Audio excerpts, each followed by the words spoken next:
تاجیکستان میکنم شکری کمو بسیاری تو میکنم شکران از آزرم و از آزار تو از تو ما سر وطنم خواهم وطن هستی بس است با خس و خورت برابر زندگی کردن بس است از تو ما سر وطنم خواهم وطن هستی بس است با خس و خورت برابر زندگی کردن بس است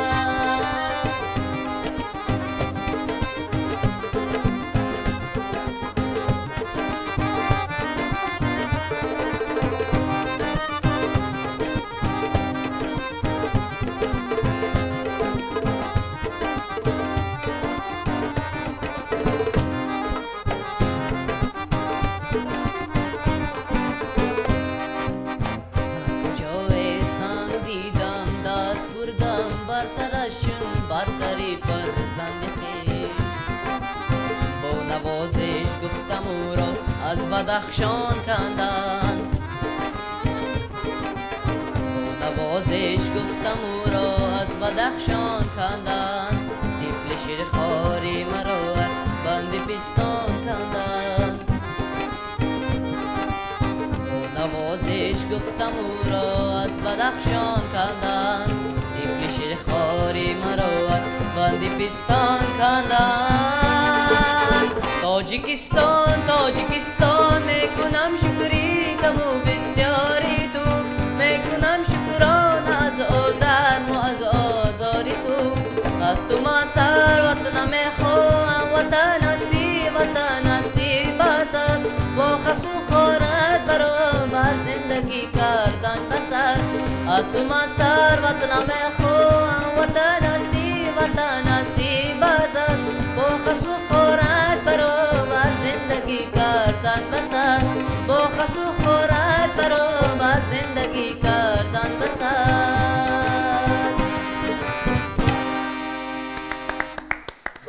آفرین دوستان عزیز، لکش شرما، سرود خیلی زیبایی که سید قل بیلولوف سراینده محبوبی ما میسرایند. این سرود رو خیلی خوب سراییدن. من فکر میکنم که خب با دل و دیده شما نیز جا شد. خوش آمدی لکش. سلام علیکم بیننده‌های عزیز، درود میگوییم به شما، شبتون بخیر باشد. این برنامه نوبتی فازو است. امروز نیز امشب نیز سرور بخش خاندانی هر یکی شما خواهد شد. بله واقعا هم من فکر میکنم که علاقه بینندگان برنامه ما را انتظار میشوند و پیوسته کوشش میکنند که شام خود را با ما آغاز نمایند و به شما میگویم که با ما باشید. همکنون صحبت های صمیمی، سرودهای جالب در پیش است. دوستان امروز اکنون فرهنگ هندوستان با تاجیکستان آمیخته می شود، چون در اینجا گفتیم که لکش شرما یک سرودی خیلی خوب رو سرایید، سرودی تاجیکی. در آغاز خواهش میکنم از لکش شرما مرحمت با ما پیوندد در اینجا. مرحمت لکش. صحبت میکنیم دوستان عزیز.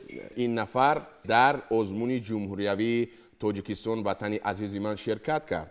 شرکتش چی؟ بلکه موقع افتخاری رو صاحب گردید، موقع دوم رو در ژانر استرادا.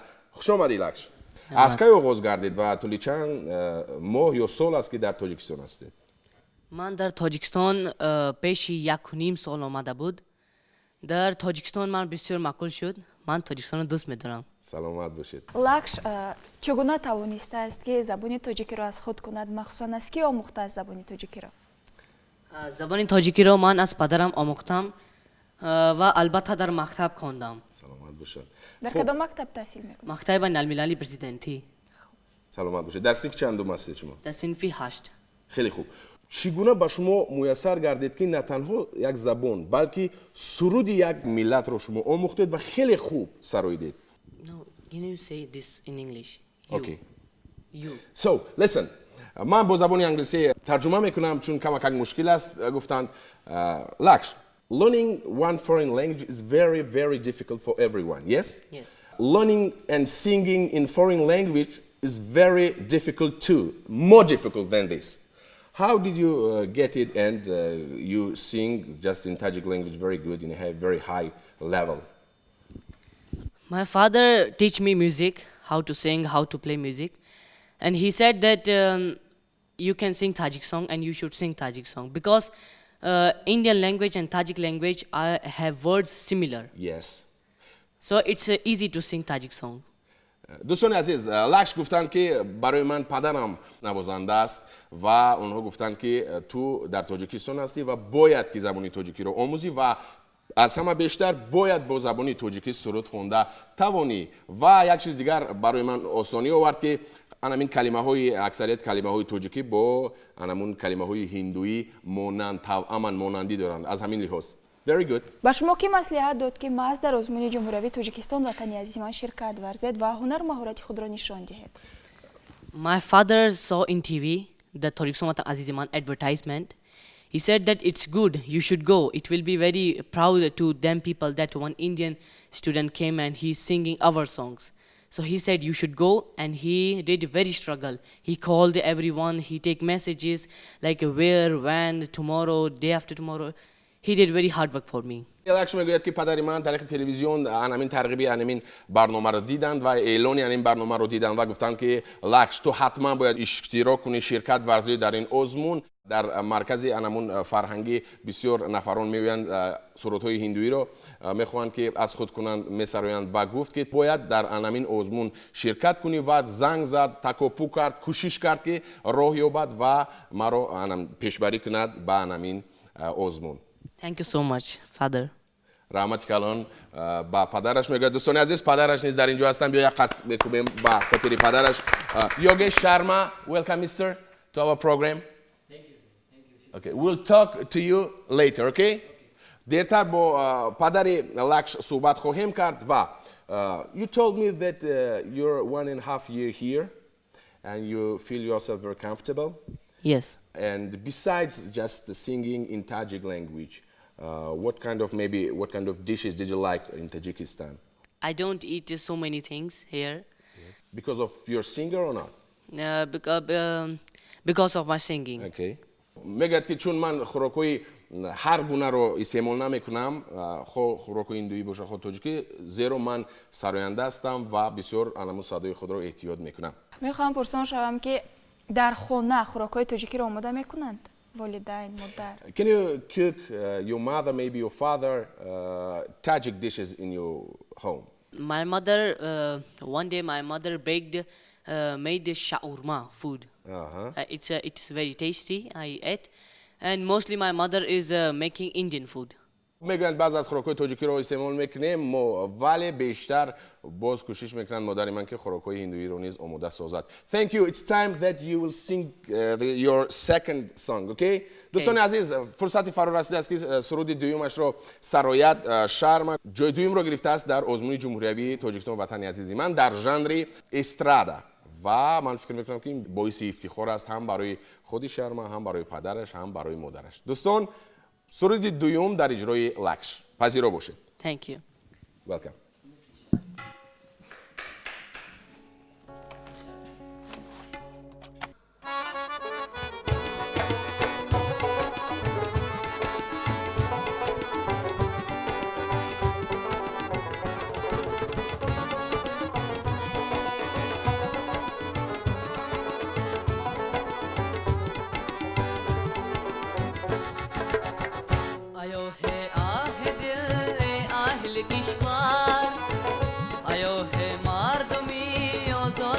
بر سرودم حرف شد رومی نیازه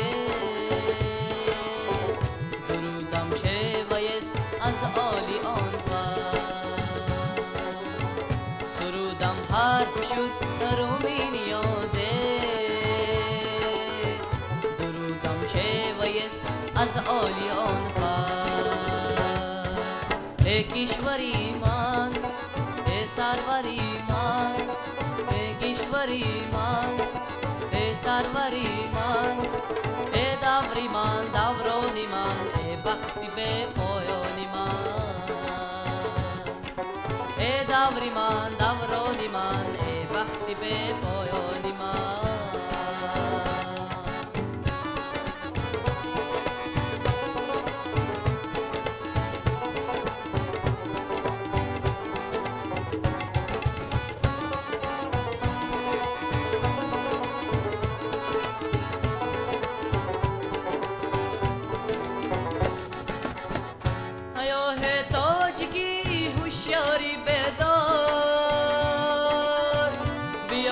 شهرتی پیشین و تکرار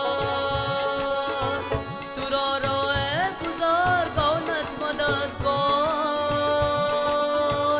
وطن دوره وطن دوره وطن دار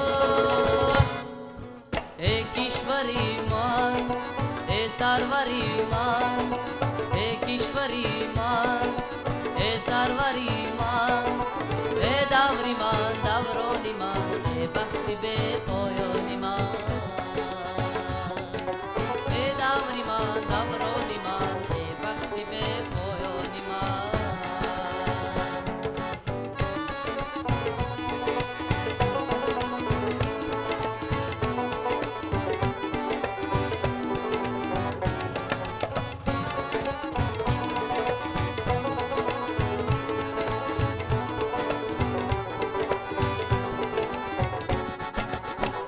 نویده آمدم از عالی سامان دوان یا بد صفا از تاجیکستان مبارک شهریار این حسنی شاهی وطن داره وطن داره وطن دار ای کشوری من ای سروری من ای کشوری من ای سروری من ای دوری من دورانی من ای بختی به پایانی من ای دوری من دورانی من ای بختی به پایانی من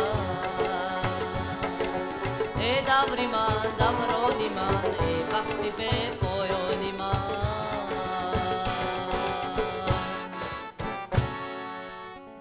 دوستان عزیز آفرین Laksh, did you expect that you will take just second place, any place in this competition? No, I don't thought that I will get second position. It's very good for me that I got second position. Very good. دوستان من سوال کردم که باوری داشتی که در همین آزمون شرکت می‌ورزی و یگان جای افتخاری رو اشغال میکنی. لکش گفتن که راستی من انتظار نبودم و من بسیار افتخار از آن میکنم که در این آزمون یعنی در نظر دارد آزمونی تاجیکستان وطنی عزیزی من اشتراک کردم و جای افتخاری دوم رو سزاوار گردیدم. Thank you. Thank you so much. دوستان بعد از یک لحظه برمیگردیم برنامه فضا ادامه دارد و با ما باشید.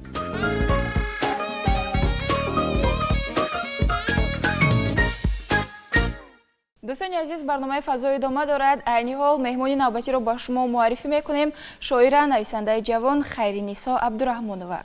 خوش آمدید به برنامه ما. تشکر زیاد. فضای برنامه ما چگونه است؟ الهام ایجاد نمودن شعر نو پیدا نشد؟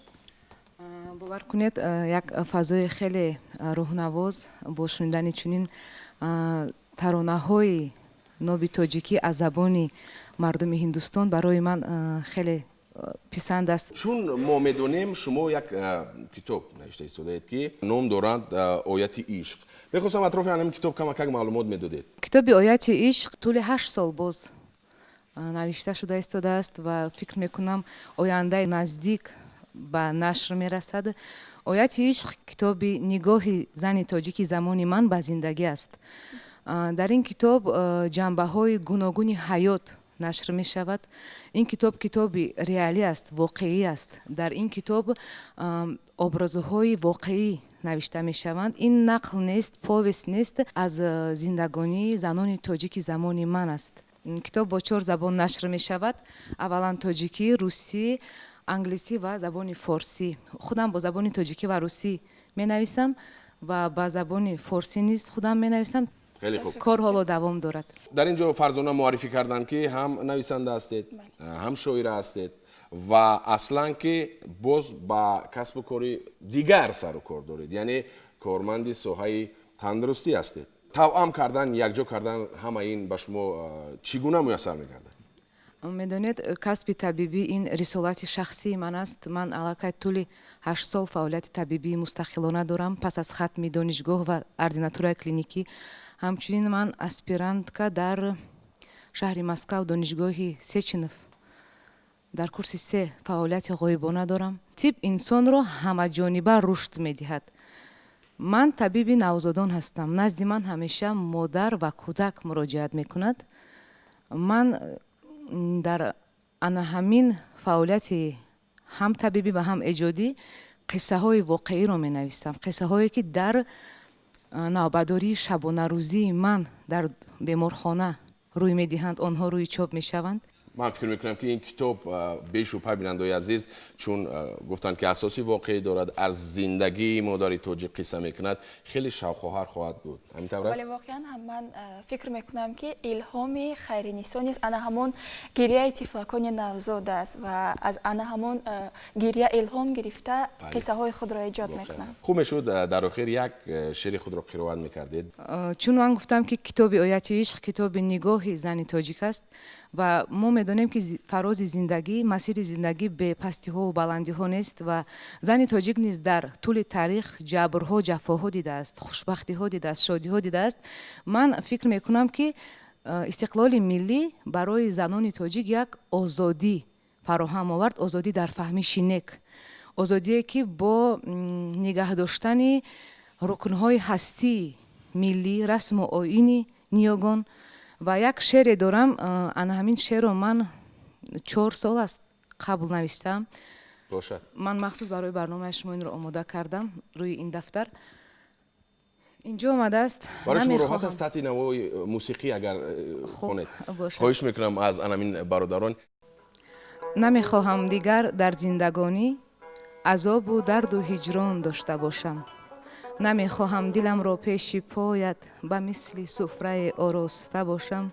نمیخواهم دیگر با شانه هایم کشم اندوه تو ناکسی را.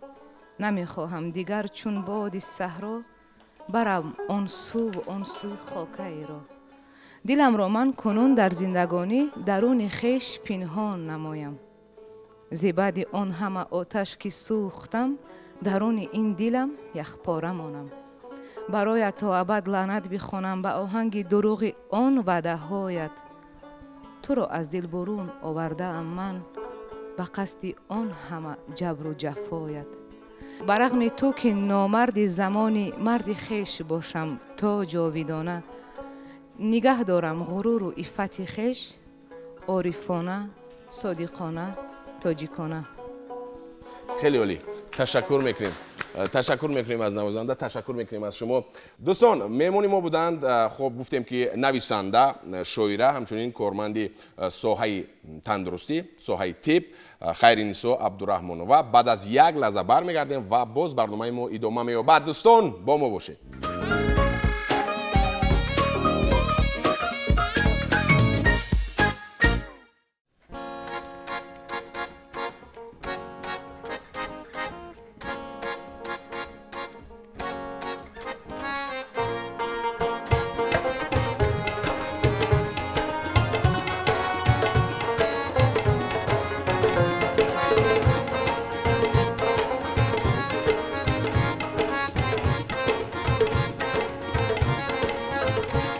ऐसे लहरा के तू रूबरू आ गई, ऐसे लहरा के तू रूबरू आ गई, धड़कने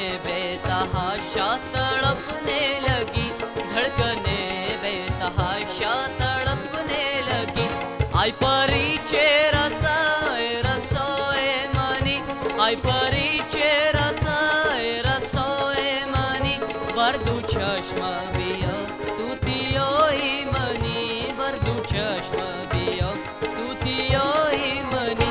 तीर ऐसा लगा दर्द ऐसा जगा, तीर ऐसा लगा दर्द ऐसा जगा, चोट दिल पे जो खाई मजा आ गया, मेरे रश के कमर, मेरे रश के कमर, तूने पहली नजर, मेरे रश के कमर, तूने पहली नजर, जब नजर से मिलाई मजा आ गया, मेरे रश के कमर, तूने पहली नजर, जब नजर से मिलाई मजा आ गया, जब नजर से मिलाई मजा आ गया.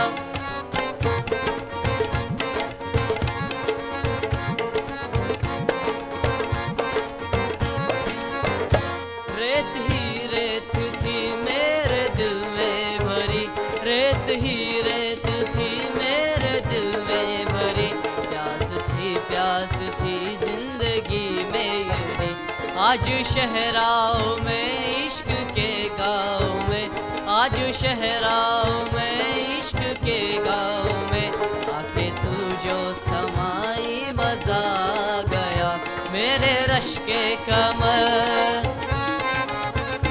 मेरे रश के कमर, तूने पहली नजर, मेरे रश के कमर, तूने पहली नजर, जब नजर से मिलाई मजा आ गया, मेरे रश के कमर, तूने पहली नजर, मेरे रश के कमर, तूने पहली नजर, जब नजर से मिलाई मजा आ गया, जब नजर से मिलाई मजा आ गया, जब नजर से मिलाई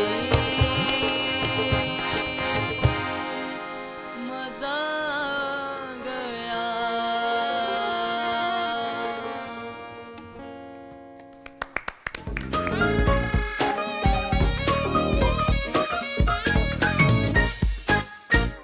گفتیم که امروز فرهنگ انمون والای هندوستان با فرهنگ والای تاجیکستان آمیخته است. سرودهای خیلی خوب در اجرای مردم هندوستان با زبان تاجیکی و من بعد نیز یک چند صحبت رقص سرود داریم که به شما حتما پسند میآید. مهمانی ما هستند دوستان. در اینجا گفتیم مگنا شارما. من بعدا میگویم که این نفر کیست. بیاید در آغاز گویم. مگنا شارما چون از نسب شما پای بردید که مادر لاکش شارما هستند و چون اینها هم مادر هم فرزند حتی پدر در اینجا یک عائله صنعتکار هستند. مادرشون welcome to our program. Assalamu alaikum. Walaikum assalam. Welcome to Safina. I know that you wear very beautiful traditional Indian costume. Thank you. Rahmati kalon. سلامت باشید. با زبان تاجیکی حرف زدن میتونید؟ تاجیکی کم میتونم آقا. خیلی خوب. سلامت باشید. خیلی خوب. بسیار لحنی شیرین. بسیار خوب گپ زدن میتونید با زبان تاجیکی. خب من فکر میکنم که شما از فرزندتون افتخار دارید. فخر میکنید زیرا در آزمون جمهوریوی در تاجیکستان موقع دوم گرفت. برای این کس موقع اول است فکر میکنم. Tajiki come Aka, you translate in English also. Okay. Bakshish. Okay. So, I told that you're proud of your son. Yeah. Because he took second place Yes. in Tajikistan in singing competition. Okay. So, what do you think about your son? I talked to his father. He told me that he's very naughty at home. But what do you think about your son? Yeah, he is very naughty, but we feel proud and we thanks to Tajikistan that they give the opportunity to take the participate in this competition, and we are lucky and blessed with the God that we got the wonderful son with a wonderful voice, and he got the second position in competition. مادری لکش میگوید که بله بسیار یک فرزندی ارکه است در خانه لکش و ما بسیار خرسند از آن هستیم که جانب تاجیکستان کشور تاجیکستان امکان دادن تا فرزندی ما در آزمون جمهوریوی شرکت ورزد و جای دویم رو اشغال کند. So I think that your family, every member of your family just has special ability. Your son is singer, you're a dancer, I think. Also your husband is musician. Yes. How did you find it? You were a dancer before your marriage or after this? من گفتم که شما یک عائله بسیار صنعتکار هستید، فرزندتون سراینده است، خودتون رقاصه و شوهرتون نوازنده. خب چگونه این پیدا شد؟ شما پیش از ازدواج کردن با همین صنعت رقص سر و کار داشتید یا نه؟ اکنون میفهمیم جوابش رو. So, please. Okay, sir. Sir, I am learning the Kathak dance. Kathak. Kathak. This is a Indian classical dance form. Okay.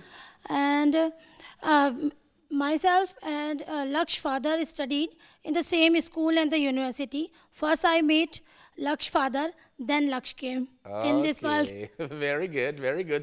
Just like this Indian movies, yes? Yes. Very good. در جواب میگوید که در آغاز من با رقص کتک، یعنی این رقص قدیمه و کلاسیکی هندویی است و ما با پدری لکش در دانشگاه واخوردیم، یک مناسبتی خوب داشتیم، یک دیگر را دوست داشتیم و بعداً پیدا شد لکش جان. Very good. Next is we three are in the family and we'll do the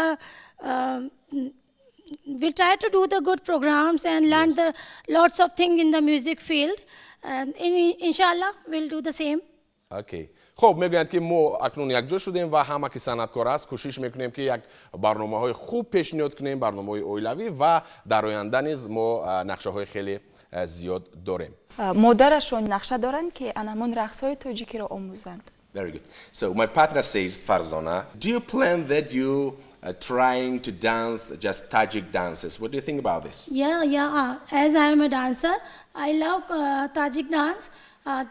And I feel that Tajik dance is similar to the Indian dance, and the Kathak dress and the Tajik dress almost similar. And I love the Tajik dance. Can I show you the demo? Okay. So one, I translate and then you will show. Okay? Okay, yeah. در جواب گفتن که رقاصه کسبی باید که از همه رقص‌های کشورهای گوناگون با خبر باشد، لااقل تواند، و من از کوشش میکنم که رقص‌های تاجیکی رو خب از خود کنم و من میتوانم، امکان باشد من نشان میدیم. Please, you can show us. Can we have a music? Yes. Ta na na like that. Like that. Okay. Na na na na. Tablak. Tablak. Sitting or I stand? Feel comfortable. Stand or sit. Yeah.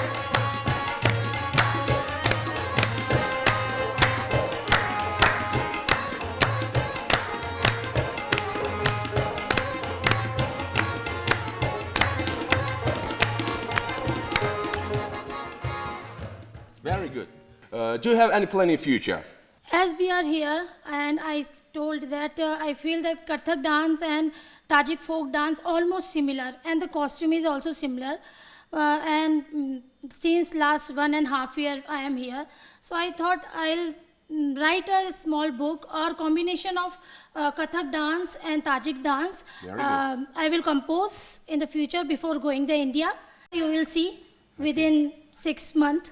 Very good. Thank you. So گفتن که در آینده نقشه بسیار خوب دارم، یعنی من کوشش کرده ایستادم که خب رقص‌های ملی تاجیکی رو با رقص کلاسیکی کتک، رقص کلاسیکی هندویی آمیخته سازم، یک جا سازم و درباره این یک کتاب نویسم پیش از اونی که من به هندوستان میروم و این رو باز در آنجا ادامه خواهم داد. من این نقشه رو عملی میکنم. Thank you Thank you, very sir. much. Thank So you, I think it's time that you will show to our viewers your ability, dancing ability. What do you think? I will try. Okay. دوستان، من گفتم که امکان فرا رسیده است که شما یک رقص خیلی خوب رو نشان دهید برای بیننده‌های ما، برای تماشابینان شبکه سفینه، خاصتا دوستداران و هواداران برنامه فضا. بعد از یک لحظه برمیگردیم و شروع میکند رقص را مادری لکش شرما، همسر یوگیش شرما، خانم مگنا شرما. Thank you.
مگنا شرما بودن.